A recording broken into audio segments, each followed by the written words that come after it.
From behind a mask, he gloats, threatens, insults Britain's Prime Minister, calling him an imbecile. How strange it is that a leader of a small island threatens us with a handful of planes. One would have thought you would have learned the lessons of your pathetic master in Washington. An execution video which shocked England and appears to present a new version of Jihadi John, the British militant Mohammed Emwazi who was killed in a drone strike. British Home Secretary Theresa May will not confirm the name of the newly seen British-accented militant in the latest ISIS propaganda video. But tonight, British media are reporting that authorities there are investigating whether it's this man, Siddhartha Dhar. Embrace Islam. British news outlets report he's in his early 30s, from a London suburb, originally Hindu, who converted to Islam. They report he once sold inflatable bounce houses for children. Dhar's name came up several times today during a British parliamentary debate.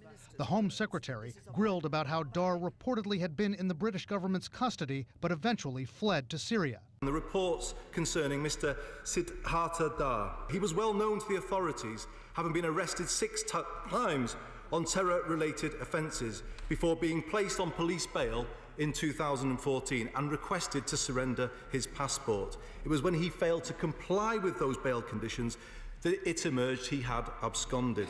British media reports say Dhar was suspected of being involved in a group called Al-Muhajirun, which has been banned in Britain. These individuals are involved in protests. They're involved in organizing roadshows and stalls around the country. They're constantly appearing in the media. They're constantly attracting attention to themselves. And I think some of the attention they were drawing to themselves seemed to be them actively supporting terrorist organizations. In a 2015 Guide to the Islamic State, a man believed to be Dhar writes about the items available to ISIS fighters. Quote, Snickers, Kit Kat, Bounty, Twix. Yes, yes, we have it all.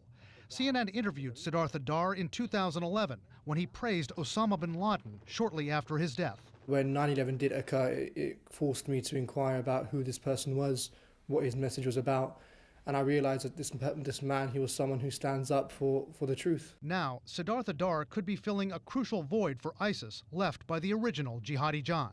They're a propaganda piece which, among other things, shows that we have someone from your ranks, someone who was raised in your society, who speaks perfect English, who can speak to your audiences, and now they're on our side.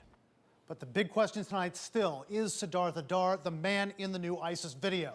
Members of his family in Britain interviewed by news organizations there at first said they thought that the man in the video was Siddhartha Dhar, at least they thought it was his voice, but then they said they were not sure. British officials are being very tight-lipped tonight, saying they're thoroughly analyzing this new video, Wolf.